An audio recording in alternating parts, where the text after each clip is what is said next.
When I talk about a spice, I talk about its origins, its history, how it's grown, how it's processed, because I feel if someone has a fully understanding of a spice, then they will get more enjoyment out of using it. This is The Producers. I'm Dani Valent. When you talk about herbs and spices in Australia, it won't be long before you talk about Ian Herbie Hemphill. The co-owner of Herbie Spices has been immersed in food since he was a small child, and he's built a life and career in flavour that's been fruitful, not just for himself, but for all those who have learnt and enjoyed alongside him. Enthusiastic and endlessly interested, Herbie is as adept at chatting about the history of cloves or coriander as he is about how to use them. My name is Ian Hemphill, and I have a business called Herbie's Spices. I've been involved in the spice industry for most of my life because my mother and father had a herb nursery that they started in the mid-1950s. My mother, whose name was Rosemary Hemphill, was the first Australian to have a book published on herbs by Angus and Robertson. And Mum and Dad went on to write many other books on herbs and spices. So I grew up with them all around me. And although you don't really appreciate entirely what your parents are doing, you absorb a lot quite subliminally by osmosis. And for that reason, I suppose I've continued to work in the herb and spice industry. And of course, my friends at school thought having parents with a herb business was pretty odd. And so I got the nickname Herbie, and the nickname Herbie has stuck with me ever since. I worked in the family business for some years until my parents retired and sold their property.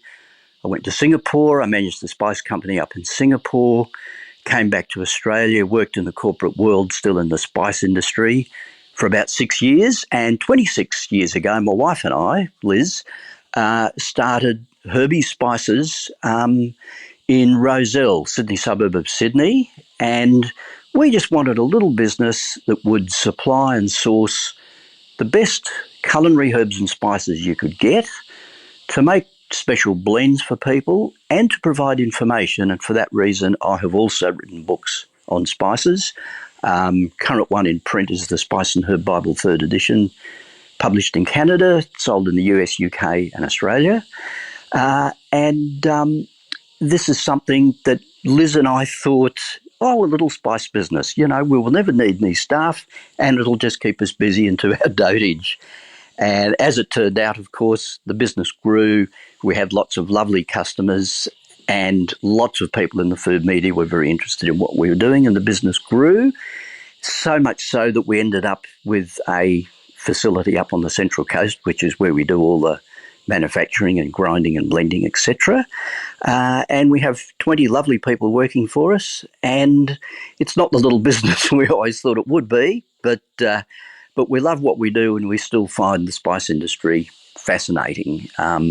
Liz and I take groups of people to India every couple of years, take about 18 people on what we call a spice discovery tour to the country that we love greatly.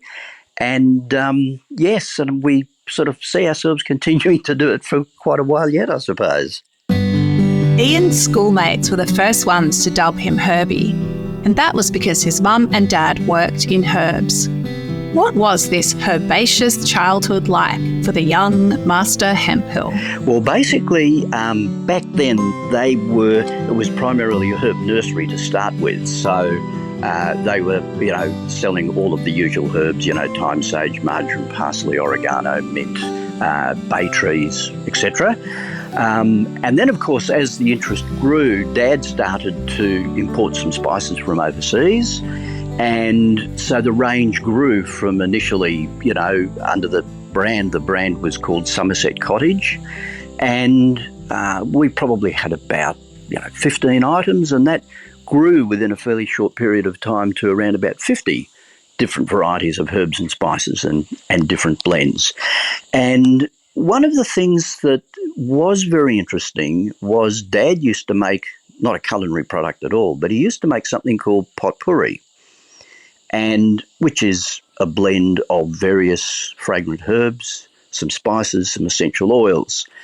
And we used to grow rose geraniums, lemon-scented geraniums, peppermint-scented geraniums. We would pick rose petals, lavender, lemon verbena, and Dad would dry all these. So this was all sort of going on. I was, helping. I'd earn pocket money, helping Dad pick things. And he would make this potpourri, which was an amazing thing.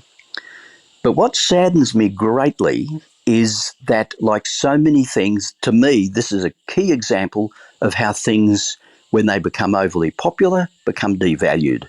And potpourri was something that was quite amazing that Dad used to make. You can imagine our horror when we started to see a potpourri going into the market, and the majority of ingredients were coloured wood shavings. Have you ever seen that? Quite amazing. And then, of course, what comes out? A pressure-packed can of room deodorizer called potpourri.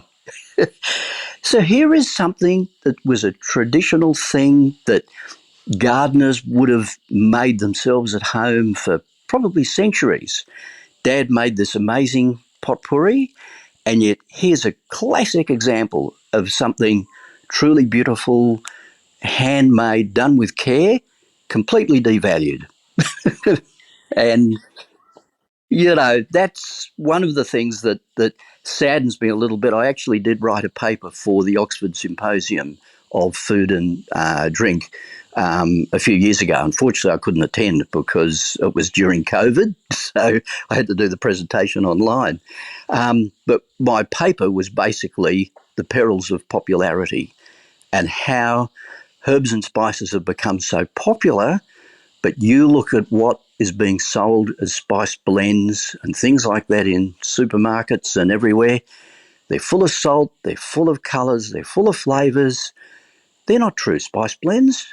And I think, that sort of race to the bottom in the food industry is really sad. And I think, and it's no benefit to consumers. It might make something cheaper, but it's not as good. Starting a business is never easy, but Herbie's took off pretty quickly. Many Australians heard about Ras El Hanout for the first time and beelined for the new Sydney store that sold it. Trickiest time was the day we opened because everyone was saying to us, you've got to be crazy. There's no way in the world you could, survive, with a spice shop. And I think we took $45 on day one. And Liz and I lay in bed and we thought, what on earth have we done? We've sold our home, we've bought a premises, what are we going to do? The next day there was an article in the Sydney Morning Herald, double-page spread, featured Chrissy Manfield and Alex Herbert, and it was called The Spice Girls. And they were talking about Ras El Hanout and all sorts of different spices. And in the top right-hand corner, there was a tiny little square, and it just said, the Hemphill family have opened a new spice shop in Rozelle called Herbie Spices. And we were flat to the boards. That was great. And really, I suppose the next high was within a few weeks where Liz and I kept saying to each other, will people notice the difference? Will people buy them once because, that's interesting, we'll give that a go. But will they notice the difference? Within 3 weeks, we had people coming back saying, can't believe the difference. I've been cooking with the spices I bought and they're just fabulous and all that. So to us, that was really great.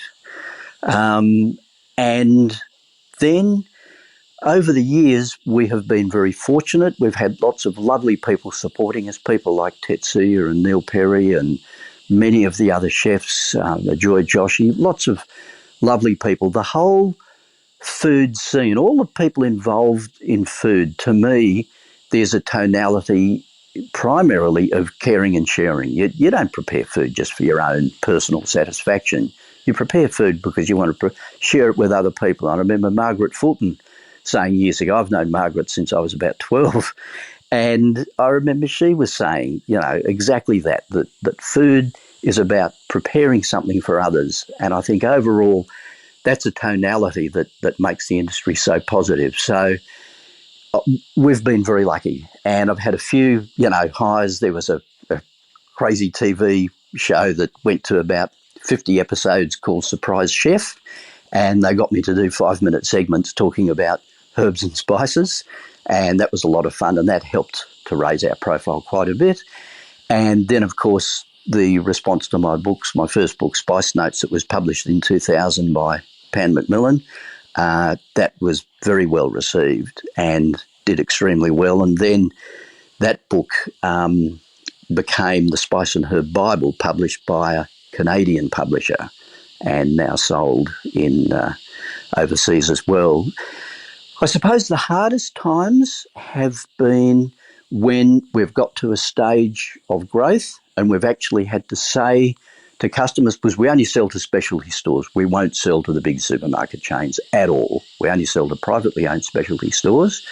But we've gone through periods when we've said, look, we're sorry, we can't supply you, we're flat to the boards, we're at capacity, there's no way we're going to let down our current customers, but if you don't mind, we'll get back in touch with you maybe in 3 months when we feel we can look after you. That's been a hard thing to do, to actually turn people away when you've got a business that you want to grow. But it has worked well for us, and they've come back, and we have lots of very good loyal retailers who sell our things, and of course selling online as well. So there haven't been, touch wood, fingers crossed, there haven't been any what I would call major disasters. They're all the usual things that happen in business, having to sort of go through all the hoops of becoming HACCP certified and doing all those things. They're the sort of things that sort of become a little bit of a pain in the neck. But, you have to do them. And partly it's regulatory, but partly it's also making sure your product is always going to be good, fit for purpose and right for your customers. So, we've been lucky. There's no doubt. We've worked pretty hard, but we've been lucky. Spices are woven in with world history, key players in trade routes, empire building and culinary blending. Ian Hemphill doesn't just know spices, he also knows the epic stories behind them.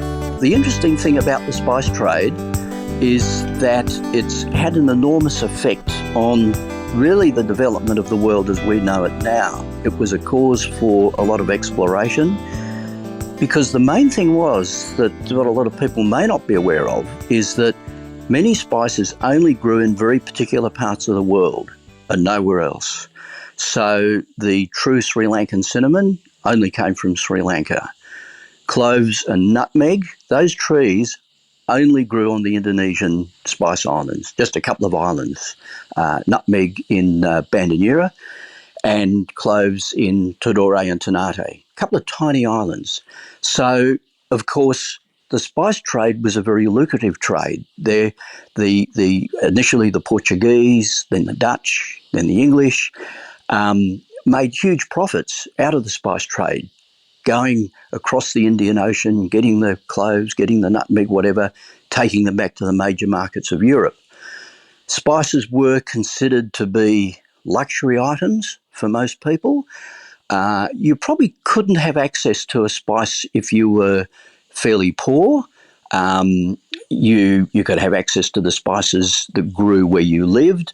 But if you were in, say, 12th century England and you wanted peppercorns, you would probably have to purchase them one by one.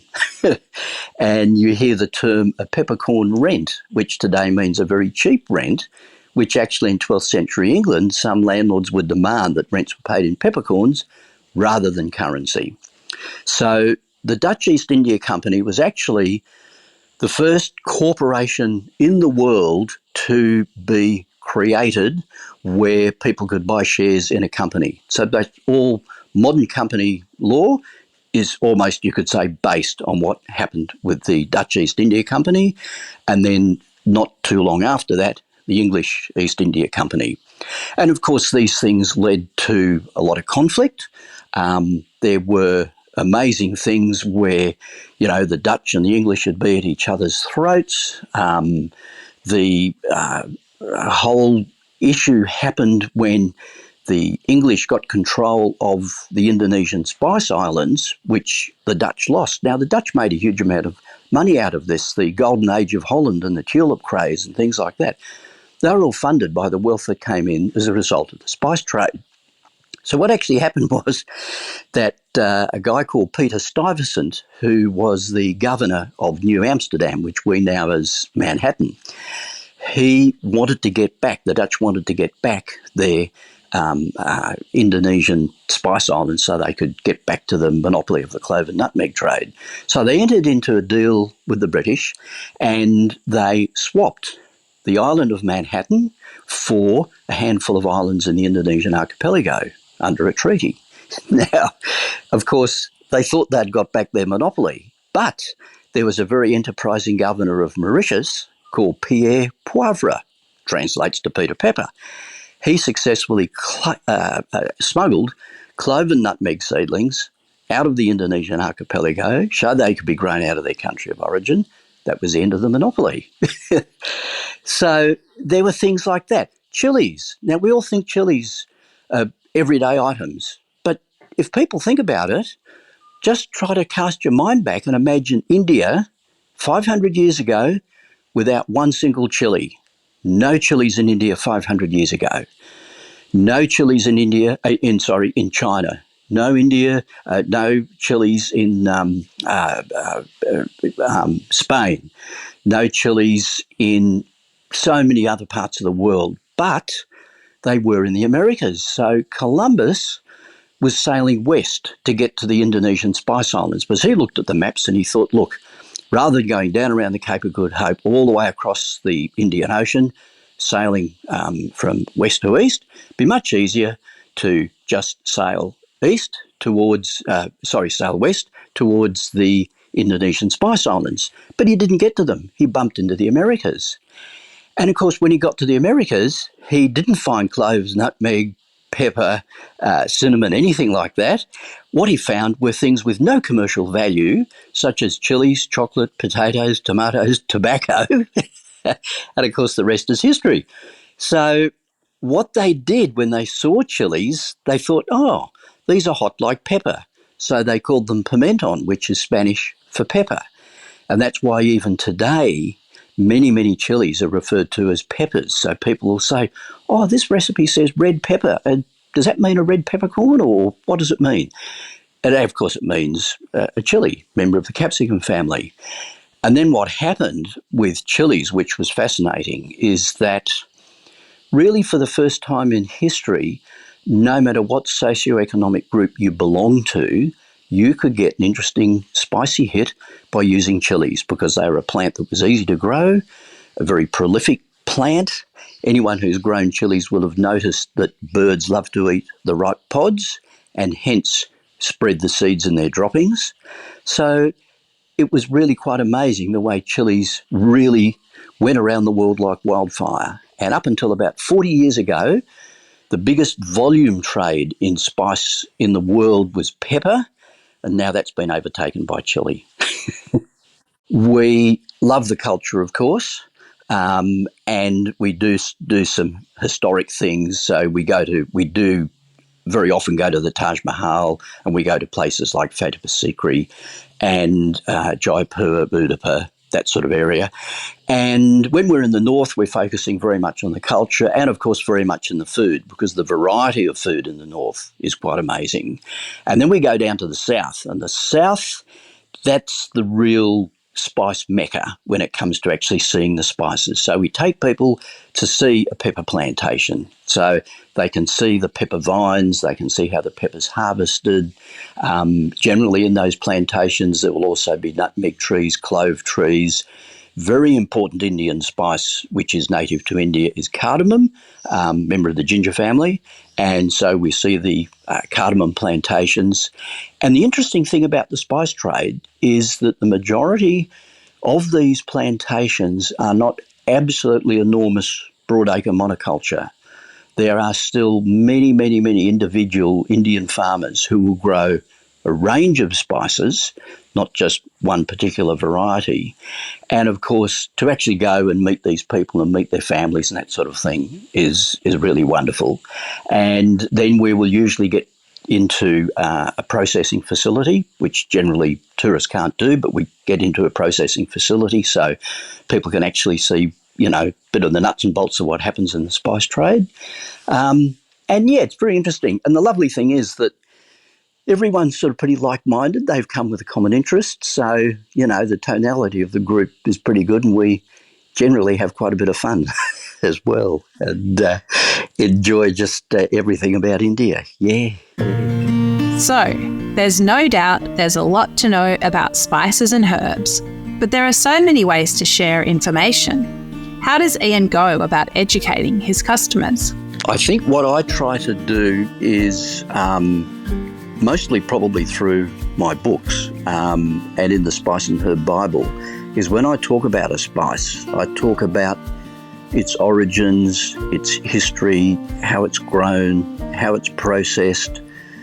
Because I feel if someone has a fully understanding of a spice, then they will get more enjoyment out of using it. And very importantly, how it will balance with other spices. So, everyone's over the moon about turmeric at the moment and how wonderful it is. And it's a great spice. But you smell turmeric and you think, oh, gee, it's a bit earthy. Is it really a flavour that you like? The minute you start to combine it with a bit of cumin, coriander seed, ginger, paprika, anything like that, then it absolutely comes to life. So I think what I want people to understand is, where spices come from, and what a particular spice is all about, how all these things happen, because you just see something in a jar. And I think the reason we took our first group to India in 1991 was we were talking to someone about spices, of course, and Liz was saying, people just see peppercorns in a bottle or a packet, but they don't really know where they come from. What makes a peppercorn black? What makes a white peppercorn different to a black peppercorn? And what about a green peppercorn? Wouldn't it be great to show people? Funnily enough, the guy we were talking to was a travel agent who specialised in India. And he said, I could help you organise a tour to take people. And that was how it all started. We've done about 17 tours since then. Herbie's trades in dried herbs and spices, but that doesn't mean Ian will diss the fresh stuff. What are the differences between the stuff in the garden or the greengrocer and the stuff in packets? And how do you know when to use what?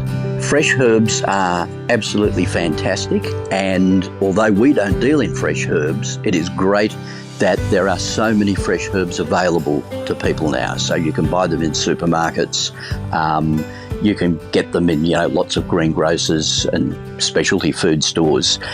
And the main thing about fresh herbs is that with a fresh herb, you have what we call the very fragrant, volatile top notes. So you take some coriander and crush it, or some mint, and you smell that. Now, what you're smelling are these very top volatiles. They're very fresh, they're very light. And in the main, fresh herbs should always be used in dishes that are either not being cooked, so, you're putting them through a salad, they're being used as a garnish, or you use them in dishes that are not being cooked for a long time. So you would put them into scrambled eggs, an omelette, you would use them in stir fries. Anything that's cooked fairly quickly, you would always use a fresh herb in preference to a dried. Where a lot of people don't fully understand the difference is that a dried herb is not necessarily a substitute for a fresh herb. A dried herb is quite different to a fresh herb.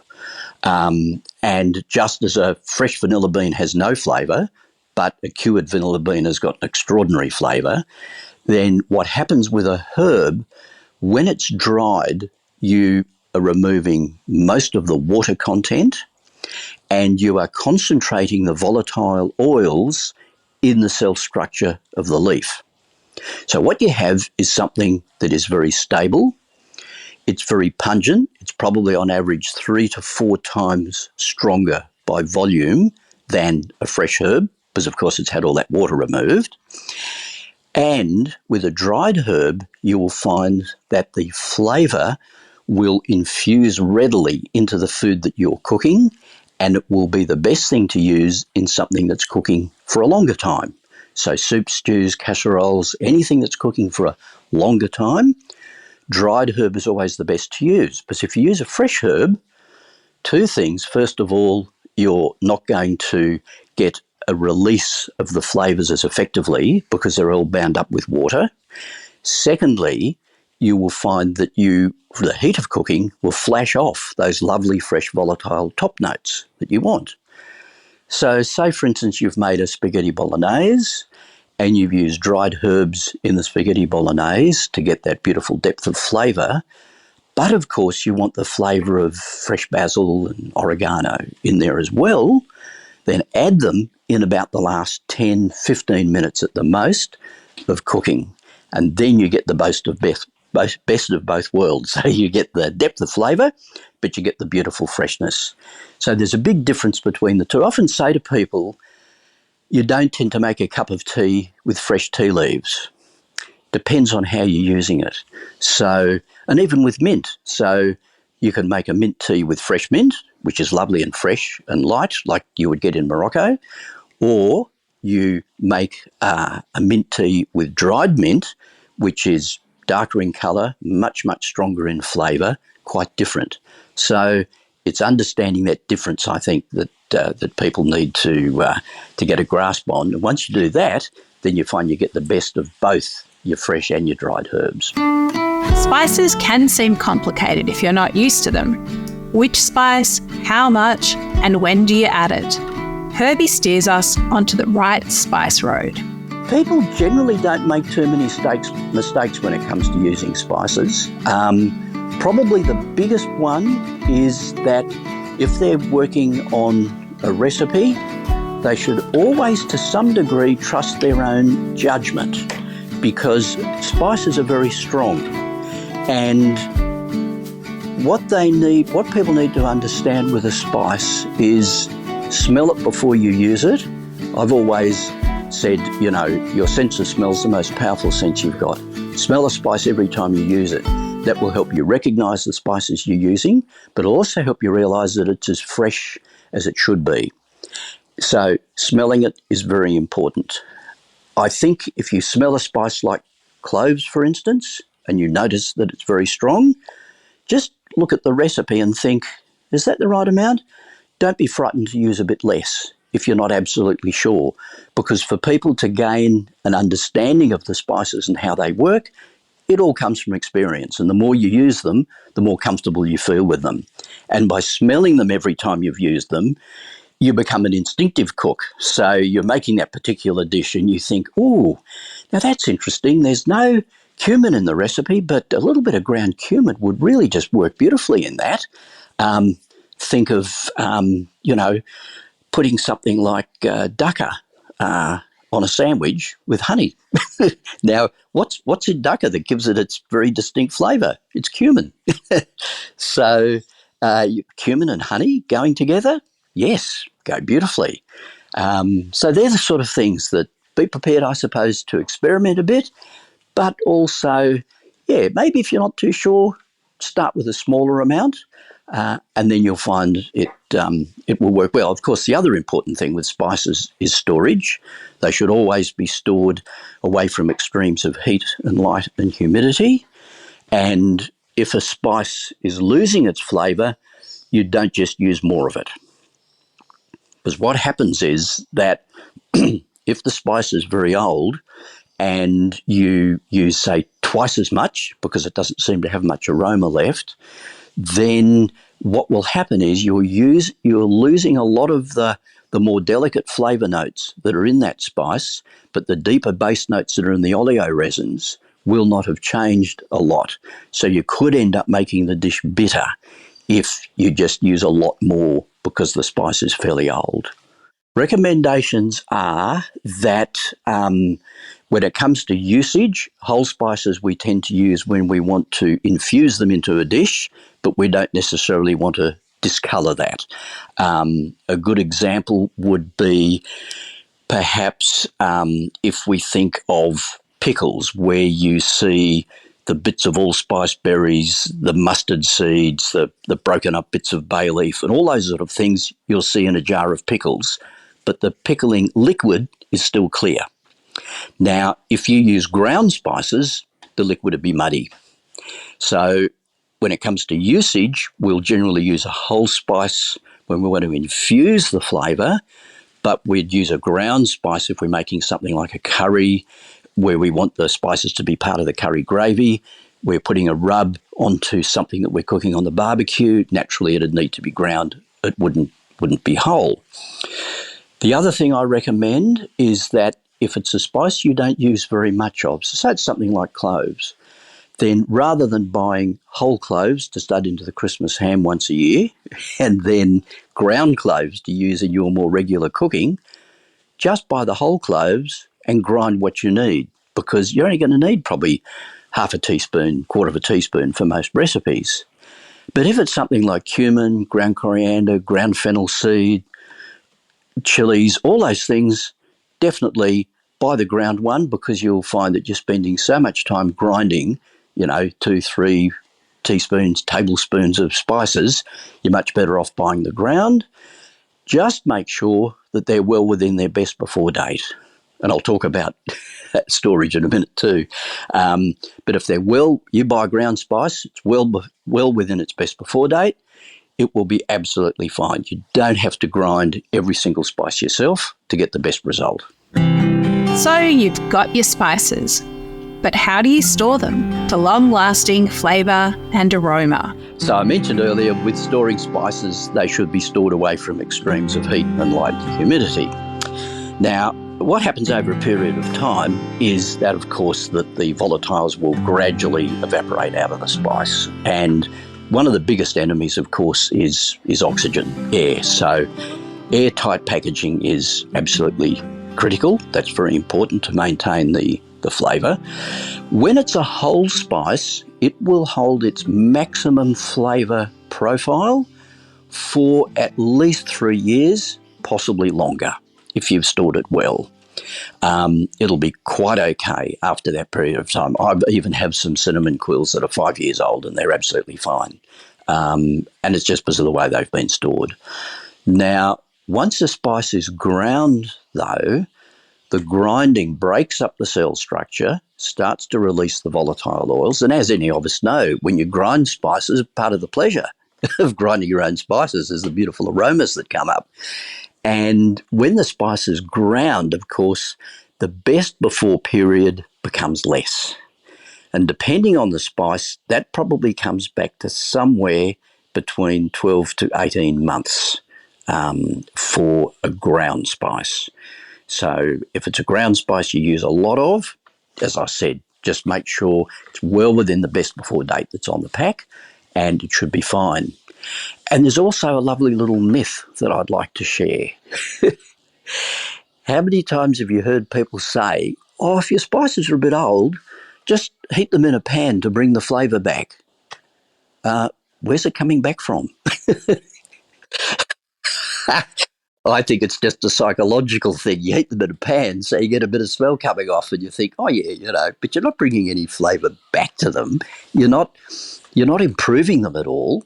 I'll talk a minute about roasted spices too. You're not bringing any flavour back. So the easiest way to check what a spice is like is put a tiny little bit in the palm of your hand. You can do this with dried herbs as well. Tiny little bit in the palm of your hand, rub it with your thumb, smell it. The heat, the warmth of the palm of your hand helps to release aromas. Rubbing it breaks up a little bit more, and you'll get a good idea as to whether that's smelling as good as it should. And again, another reason for smelling your spices every single time you use them, so that you are becoming more and more familiar with them. You'll sometimes hear people say, oh, you should always roast your spices before you use them to bring out the flavour. Wrong. roasting spices changes the flavour. So what you do is you roast a spice when you want to modify or change the flavour from the unroasted. As an example, when you're making an Indian curry, you would tend to roast the majority of spices that are going in because the roasted spices will become a little bit darker in colour, a little bit richer, deeper in flavour profile. But say I was making a Moroccan tagine using Ras el Hanout, there is no way in the world I would roast that, because in the Ras el Hanout, what I'm wanting to get are all those beautiful top notes and the freshness that you get from the fennel seed, the freshness that is in actually cumin when it's not roasted. So it depends very much on the flavour that you want. It's not just a categorical thing, oh, you should roast your spices. Definitely not. Depends on the recipe that you're cooking and the flavour profile that you want. If you're making an Italian dish and you're using fennel seeds, no way in the world would you roast those. But for an Indian dish, yes, a lot of them you would roast the fennel seeds. So, yeah, it depends on the flavour profile that you're looking for. Australia has numerous Indigenous herbs and spices. Ian talks about his encounters with Australian spices and why he thinks they might just be Earth's oldest plants, but can be used as exciting contemporary food. Yes, these are, of course, quite fascinating. And what's fascinating about them is that they could very possibly be the oldest plants on Earth.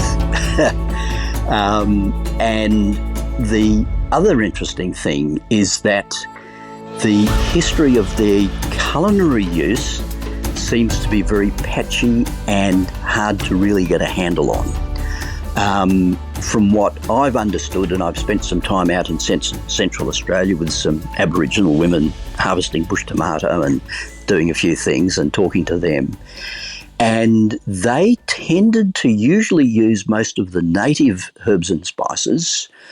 Either they would consume them for their pharmaceutical benefits. Their, bush tomato is very high in vitamin C, for instance. Things like the native pepperberry has fairly strong antimicrobial properties and would be rubbed onto wounds. So there are lots of uses like that. But in terms of actually using them to flavour some food that's being cooked, the closest I could get to that being done was choosing different types of mulga wood to burn to give a different flavour. But in terms of actually rubbing a spice on or using a spice to add flavour, there's very limited evidence of that. So what we've got are possibly the oldest spices in the world, but very possibly the newest ones in terms of being added to dishes. And I think that that's what makes them so fascinating. And I think one of the big problems that they've had, and this is a personal view that everyone won't agree with me about, is that I think there's been too much focus on bush tucker. Because to me, these flavours are flavours in their own right. They don't have to be bush tucker. When we stud cloves into the Christmas ham, we don't say we're doing Indonesian cooking. And I nearly always now use lemon myrtle instead of lemongrass. I prefer lemon myrtle to lemongrass. I use it in spice blends. I use a lot of native spices in our blends, but generally not to say that these particular blends are bush tucker. It's because the inherent flavour in that particular native spice works particularly well with the other spices that it's blended with. I make a roast vegetable herb mix, which is a very conventional sort of mix with herbs in it, but I also use wattle seed, because wattle seed gives that lovely extra depth of flavour when you're cooking roast vegetables. So my view of the world is they need to be looked at for their own intrinsic flavours, and don't feel you've got to be restricted to making bush tucker. What you're doing is you're using them to flavour all sorts of different foods. And the other thing too is these are very ancient plants. They've got very strong flavours because they've developed these various flavours to protect themselves from insect and animal attack.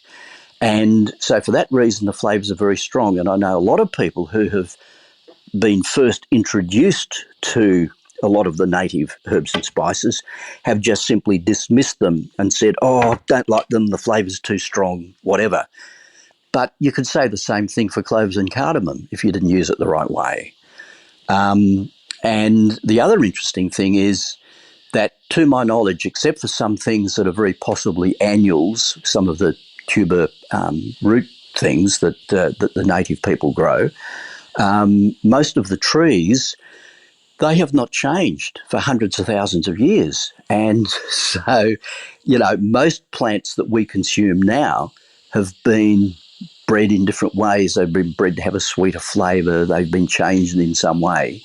But most of these plants have not been changed. I would reckon that a pepperberry plant today is probably the same as it was 60,000 years ago. So to me, that's pretty special in a lot of ways too. With so many aspects to his life in herbs and spices, Ian Herbie Hemphill might be writing, travelling, talking, selling, sourcing, or sharing on any given day. What does he love about what he does? Well, first of all, I still find everything to do with herbs and spices fascinating. I find it's interesting. You're always finding out something new. You're not really finding any particularly new herbs and spices, but you're finding out about the different ways that people use them. So the more you talk to people from different cultures, you find that they use a spice perhaps in a way that you'd never thought of. That's interesting. I think the other thing that we really like is the fact that we have a pretty good close relationship with our customers. So although we did move from Rozelle, we closed the shop about 6 years ago, but we do have a retail shop area at our factory on the Central Coast. And I'm amazed at the number of our old regular customers who from Sydney, or from other parts, even from interstate, who, if they're up in the Central Coast area, will call in and see us. And I think part of what makes us love this business is just, we have great interaction with other people. And of course, I do have to say we have wonderful people working for us. We've got a lady who's been with us for 20 years. We've got another one who's been with us for 15, and probably the average of the staff we employ, besides some students who come and work for us during their during their university holidays, besides them, average period people have been with us is probably around about 8 to 12 years. So having, wonderful people who work for you is really important part of the business too. Herbs and spices make life better. And there's no one better than Ian Herbie Hemphill to explain why. Whether he's leading a food tour in India or concocting a new bolognese spice mix for Australians, he's an enthusiastic ambassador for flavour.